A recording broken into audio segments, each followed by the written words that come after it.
Very good morning, friends. So, I hope you're all doing safe and healthy. So, this particular month, I've started with the Did You Know Season 2, and I've been talking of initially Schedule 3, Division 2.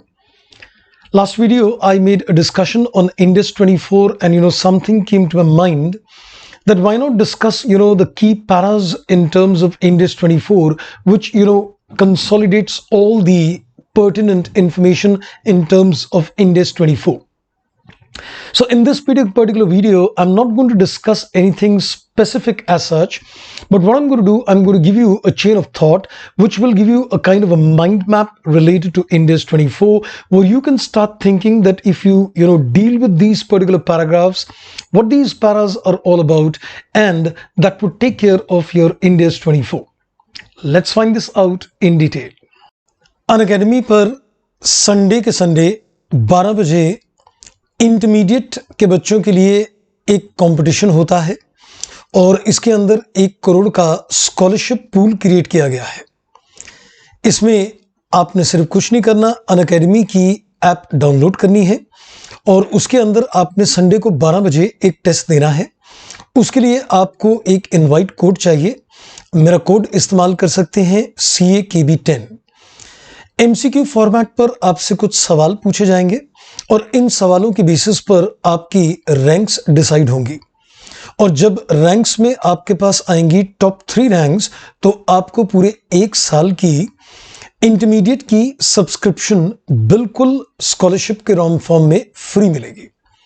ये नहीं, जिन बच्चों की ranks 6 से लेकर 10 तक आती है उन्हें 75% ऑफ दी सब्सक्रिप्शन स्कॉलरशिप के फॉर्म में मिलेगी।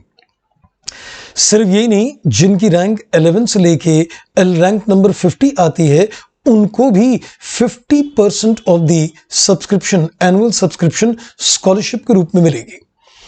और अगर मान लीजिए आपकी रैंक 51 से 200 आती है तो भी आपको इनाम में 25% स्कॉलरशिप मिलेगी।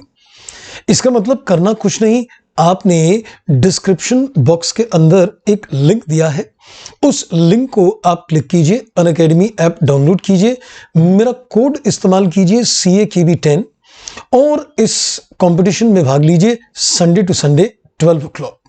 So let's crack it. Well, as you can see in this particular chart, what I've done, I have taken 2 inputs. Number 1, as far as Index 24 is concerned, the main focus is identification of a related party. Now, in this particular case, if you notice, there are 2 areas.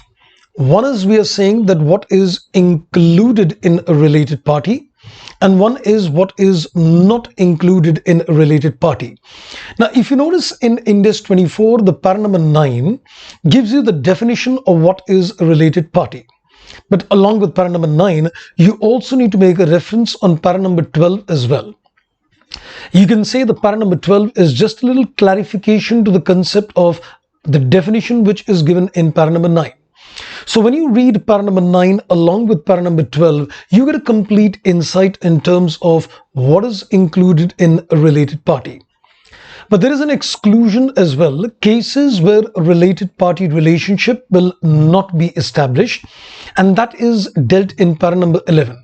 So effectively, if you want to understand that which parties are related or not, you need to read the definition in para number 9 along with the para number 11 and the para number 12. That's one aspect. Secondly, since it is a disclosure standard, there is a need, to give the disclosures as well.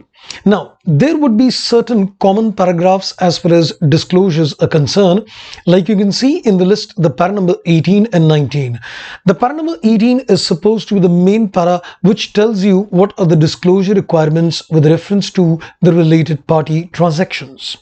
Giving information like, for example, the amount of the transactions, the outstanding balances, the provision for doubtful debts, the guarantees, etc. But depending upon the type of relationship, there are certain specific paras as well. Like, for example, if you're looking at a parent-subsidiary relationship in terms of control, then you need to refer the para number 13 as well, which makes it very clear that you need to make a disclosure of a parent-subsidiary relationship even if there have been no transactions between them. But of course, the disclosures will pertain only for the period the relationship was present.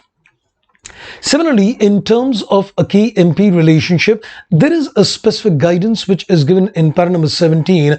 And remember, when you look at a KMP, you're also considering the non-executive directors and the independent directors who might be getting a sitting fee. So the remuneration is to be disclosed by virtue of para number 17, and that has to be classified in various categories which are given in Ind AS 19.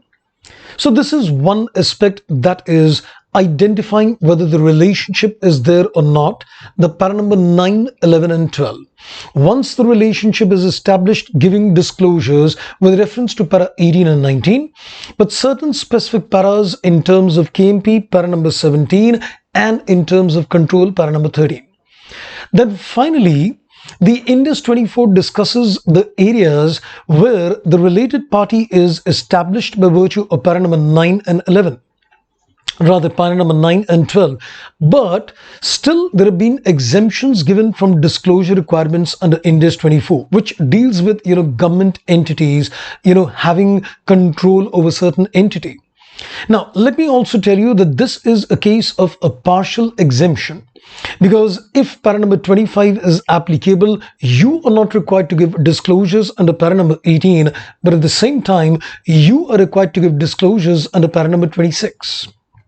Trust me, I think if you deal with only these particular paragraphs in Ind AS 24, you get the complete insight of what Ind AS 24 is talking of from the examination point of view, I would say. So isn't that pretty interesting, condensing the entire things into one simple little chart? That's all in this particular video. Wait for something more. Thank you, take care, and goodbye.